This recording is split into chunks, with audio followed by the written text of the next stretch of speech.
To tax master class. I am advocate Anthony Williams और आप देख रहे हैं tax master class. Tax master class में हम फेडरल बजट 2021-22 यानी टैक्स ईयर 2022 स्टार्ट होने लगा है 1 जुलाई 2021 से। तो उस हवाले से जो टैक्स लॉज में चेंजेस आ रहे हैं फेडरल गवर्नमेंट की फेडरल टैक्स लॉज में, उस हवाले से हम बात कर रहे हैं। तो हम कस्टम्स एक्ट 1969 में हमने देखा कि गवर्नमेंट काफ़ी एफर्ट कर रही है कि जो गुड्स एंड सर्विसेज मुल्क में इन हो रहे हैं यानी इंपोर्ट हो रहे हैं या एक्सपोर्ट हो रहे हैं, उसके हवाले से काफ़ी सारी आसानियाँ। तो मुल्क में जो सेल्स एंड परचेजेस हो रही हैं बिटवीन बिजनेसेस, B2B बिजनेसेस यानी मुख्तलिफ बिजनेसेस, चाहे मैन्युफैक्चरर्स हैं, रिटेलर्स हैं, ट्रेडर्स हैं, उनको जो कानून टैक्स का अफेक्ट करता है वो है सेल्स टैक्स एक्ट 1990। और यहाँ पर इस कानून का मकसद है कि ये एक इनडायरेक्ट टैक्स है। तो आप और मैं जो फाइनल कंज्यूमर होते हैं, फाइनल कंज्यूमर का मतलब है कि अगर हम बिज़नेस नहीं कर रहे, सैलरीड पर्सन है या स्टे एट होम पर्सन है या जो है कोई और कैटेगरी है, तो जो भी आप चीज़ें कंज्यूम कर रहे हैं खाने पीने की या पहनने की, वो सारे उस पर सेल्स टैक्स लगता है और आप कंज्यूम करते हैं तो उसमें आप वो टैक्स गवर्नमेंट को पे करते हैं। लेकिन वो टैक्स कलेक्ट होता है गवर्नमेंट बिजनेसेस से कलेक्ट करती है स्टेप बाय स्टेप। मैन्युफैक्चरर से थोड़ा लेती है, फिर आगे मैन्युफैक्चरर अपने गुड्स डिस्ट्रीब्यूटर होलसेलर को देता है, आगे वो रिटेलर को देता है, तो थोड़े थोड़े। तो इस टैक्स से जो बिजनेस में सेल्स और परचेजेस की ट्रांजैक्शंस हैं वो अफेक्ट होती है। और फाइनेंस बिल 2021 उसका क्लॉज 31A जो है वो एक डेफिनेशन इंसर्ट करा है कमिश्नर अपील्स की सेक्शन 2 में, यानी सेल्स टैक्स के सेक्शन 2 में। इसका मकसद ये है कि क्लियरली पता चल जाए कि कमिश्नर अपील कौन है, क्योंकि कमिश्नर अपील का काम ये है कि जब आपके असेसिंग ऑफिसर सेल्स टैक्स में आपकी टैक्स लायबिलिटी कैलकुलेट करता है, तो अगर आप उसके साथ डिसएग्री करें तो आप कमिश्नर अपील के पास जाते हैं। तो फिर एक क्लियर अथॉरिटी आइडेंटिफाई कर दी गई है। नॉर्मली सेल्स टैक्स ऑटोमेटिक होता है, जितना आप कस्टमर से एक फिक्स्ड रेट 16%, 17%, 19% चार्ज करके लेते हैं और वही पैसे आप गवर्नमेंट को दे देते हैं। फिर आगे जो क्लॉज है वो सब्सटीट्यूट कर रहा है 10 with 3 in clause 5A of section 2। तो मुख्तलिफ डेफिनेशंस हैं और उसके अंदर मुख्तलिफ रेट्स और चीज़ें दी होती हैं, तो ये रेट्स को चेंज किया जा रहा है या कोई और पॉइंट है, इस तरह के अमेंडमेंट है। अगला क्लॉज कहता है एक डेफिनेशन इंसर्ट की जा रही है ऑनलाइन मार्केट प्लेस की। और हमारी प्रीवियस वीडियो में भी आप पार्ट 7 देख रहे हैं फेडरल बजट 2020, 21, 22 का।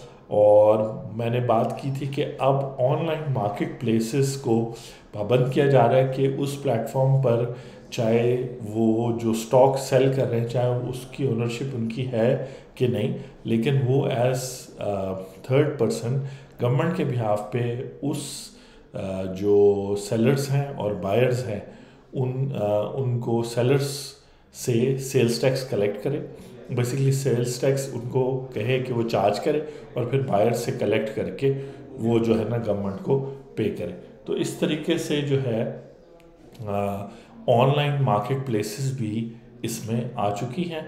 और इसमें ये होगा कि अब जो ऑफलाइन बिजनेसेस थे उनको डिसएडवांटेज था, क्योंकि ऑनलाइन बिजनेसेस जैसे दराज.com वगैरह सेल्स टैक्स चार्ज नहीं करते थे, इसी वजह से या कुछ कन्फ्यूजन थी।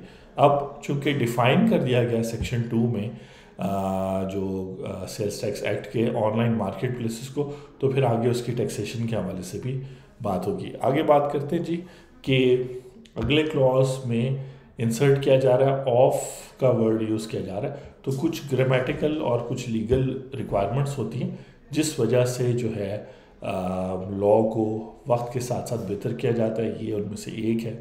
फिर आगे बात हो रही है इंसर्ट वर्ड किया जा रहा है 2000 स्क्वायर फीट इन एरिया और more in case of retailer of furniture. तो बात यह है कि मैंने आपको बताया कि ये जो सारा कानून है इसका ताल्लुक इस चीज़ से है कि मुख्तलिफ बिजनेसेस को पहले डिफ़ाइन किया जाता है कि ये वाला बिज़नेस, जैसे यहाँ जो है ना रिटेलर ऑफ फर्नीचर जो है वो नॉर्मली अगर लॉ में नहीं था तो अब बता दिया गया कि ऐसे फर्नीचर बिजनेसेस जो रिटेल का काम कर रहे हैं, यानी कि वो डायरेक्टली कंज्यूमर को आइटम्स बेच रहे हैं और वो भी 1 बाय 1 करके होलसेल या डिस्ट्रीब्यूटर की तरह लार्ज क्वांटिटीज़ में नहीं बेच रहे, और उनकी दुकान या ऑफिस 2000 स्क्वायर फीट में से ज़्यादा है, तो फिर अगर उनको डिफ़ाइन कर दिया गया है तो मकसद कानून में डेफिनेशन और ये जो सेक्शन 2 है इसकी बड़ी ख़ास अहमियत है हर टैक्स लॉ में, सेल्स टैक्स में, इनकम टैक्स में, क्योंकि यहाँ पे बताया जाता है कि किस पर्सन की बात हो रही है और फिर उस पर क्या रेट्स वगैरह लगने हैं वो आगे हम देखेंगे।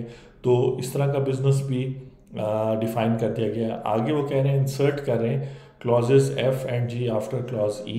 अच्छा, अब ये जो सेक्शन है 43A सेक्शन 2 लॉ में ये दिया होगा और अभी तक 30 जून 2020-21 तक इसमें सब क्लॉज E तक होगा। अब उसमें 2 मज़ीद क्लॉजेज ऐड किए गए। तो इस वक्त हम देख रहे हैं नोट्स ऑन क्लॉजेज, जो FBR की वेबसाइट पे फेडरल बजट के पेज पर जब आप आएंगे, यहाँ पे सिर्फ जो एडिशन डिलीशन हो रही है वर्ड्स की, या जो है जो section sub section clauses add या सब्ट्रैक्ट हो रहे हैं उनका जिक्र हो रहा है। एक्चुअल जो वर्डिंग है वो फाइनेंस बिल में है जो पार्लियामेंट में डिस्कस हो रहा है, नेशनल असेंबली में, फिर सेनेट में जाएगा, फिर प्रेसिडेंट साइन करेगा, फिर वो फाइनेंस एक्ट बन के जो टैक्स लॉज की किताबें उनमें 1 जुलाई 2021 से इंक्लूड हो जाएगा। तो ये डेफिनेशन को एक्सपैंड किया जा रहा है। तो देन अगेन मकसद है कि मुख्तलिफ बिजनेसेस को, इकॉनमी के मुख्तलिफ सेक्टर्स को टैक्सेबल बनाने के लिए या मे भी शायद एग्जेम्प्ट करने के लिए सेल्स टैक्स से उनको डिफ़ाइन किया जा रहा है। अगला क्लॉज जो फाइनेंस बिल का है वो कहता है सीक्स टू रीनंबरिंग कर रहे हैं क्लॉज 43A सेक्शन 2 और उसकी कुछ रीनंबरिंग। मैंने कहा ना कि कानून जब बनता है तो उसको बेहतर वक्त के साथ साथ किया जाता है ताकि उसकी इंटरप्रिटेशन या उसकी कंप्लायंस ईजी हो। फिर अगला क्लॉज है कि seeks to omit the words, यानी सेक्शन 2 क्लॉज 44 में ये वर्ड्स हैं, और the time when any payment is received by the supplier of that supplier whichever is earlier. तो मैंने जैसे आपको कहा कि जो सेल्स टैक्स का कानून है वो डील करता है सेल्स और परचेजेस की ट्रांजैक्शंस के साथ जो मुख्तलिफ बिजनेसेस, मैन्युफैक्चरर, ट्रेडर, रिटेलर ये सब करते हैं। अच्छा, अब वहाँ पर पेमेंट का क्या तरीका है, सेल्स टैक्स कब चार्ज किया जाएगा, तो उस हवाले से ये सारी अमेंडमेंट्स हो रही हैं पेमेंट की टाइमिंग से रिलेटेड। क्लॉज 3(1) में वो कहता है कि वर्ड और with the word on occurring on the second time. तो ये अगेन लीगल ड्राफ्टिंग यानी वो बेहतर कर रहे हैं। और का मतलब होता है या तो A ठीक है या B ठीक है, उसको रिप्लेस किया जा रहा है ऑन के साथ में भी, शायद वो गलत है ऐड हुआ था। इसी तरह क्लॉज, अब ये क्लॉजेस भी आप देखें तो इनका अगर आपस में लिंक है तो ये एक ही सेक्शन से रिलेट करते हैं। एंड का वर्ड ऐड हो रहा है, आगे चलते हैं जी। इस क्लॉज में फुल स्टॉप अमिट करके एंड का वर्ड ऐड होगा और एक न्यू क्लॉज ऐड होगी सेक्शन 3 के। आगे चलते हैं, ठीक है। आगे इस क्लॉज में वो कह रहा है कि इस क्लॉज की वजह से फर्स्ट प्रोविजन जो है 9A का ओमिट हो जाएगा। तो आप देखें कि हर दफ़ा टैक्स लॉ को जो है ना स्ट्रीमलाइन किया जाता है कि किससे टैक्स लेना है, किसको एग्जेम्प्ट करना है, कौन से किस तरीके से लेना है, किस टाइम पर है, तो वो सारी बातें यहाँ पर हो रही है। वो कह रहा है क्लॉज 3 में जो है seeks to insert the word other than public limited company listed on Pakistan stock exchange in section 8B। 8B का ताल्लुक है कि इनपुट टैक्स किन लोगों को अलाउड नहीं है, तो यहाँ पे एक तरह से एग्जेम्पशन या छूट दी जा रही है other than public limited company listed on Pakistan stock exchange, वो कंपनीज जो लिस्टेड हैं स्टॉक एक्सचेंज पे। क्लॉज 3(4) में अगर आप देखें तो कह रहा है सब्सटीट्यूट किया जाएगा, जो वर्ड्स वहाँ लिखे जाएं उनकी जगह ये लिखा जाएगा end of financial year in which the relevant date falls के बजाय रेलेवेंट डेट, यानी और सिंपल कर रहे हैं। सेक्शन 11 में फिर जिसका ताल्लुक शुरू के सेक्शंस का ताल्लुक है, सेक्शन 3 चार्जिंग है, फिर टैक्स लाइबिलिटी यानी सेल्स टैक्स लाइबिलिटी एक बिजनेस की कैसे कैलकुलेट होगी, वो सेक्शन 4, 5, 6, 7 में 4 में एग्जामेशन है, 5, 6, 7, 8, 9, 10, 11 तक में जाता है। फिर रिकॉर्ड कीपिंग वगैरह के हवाले से एक सेक्शन 21B के बाद B ऐड हो रहा है 28 के बाद, ठीक है।